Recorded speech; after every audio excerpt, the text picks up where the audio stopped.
भाषण नुहे से रखती काम विश्वास मिछ प्रतिश्रुति नुहे से पूरण करती संकल्प भोट पाई नुहे ओडिशार विकास पाई लढुथिबा नेता पदवी चाहती जनसेवा को प्राधान्य देउथिबा नेता। हाँ दर्शक बंधु से होउछंती 4.5 कोटी ओडिया प्रिय नेता नवीन पट्टनायक।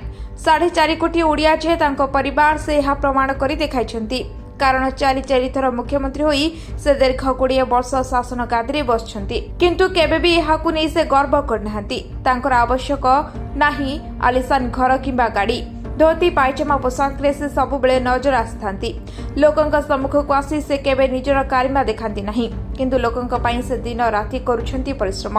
राजनीतिरु बहु ऊर्ध्वरे रही ओडिशावासींक उन्नति पई अहरह प्रयास करूछंती मुख्यमंत्री नवीन पट्टनायक। कर्मरे विश्वास रखुथिबा नेता से सारा विश्वर लोके तांकु सम्मान करंती।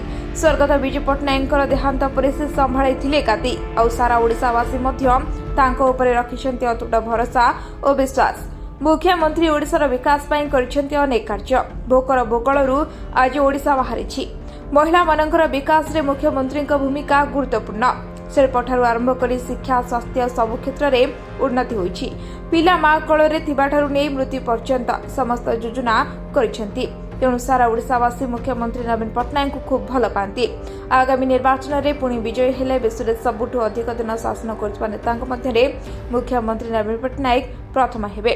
तेबे देखिबाकु रहिला आगकू कोन हेउछि।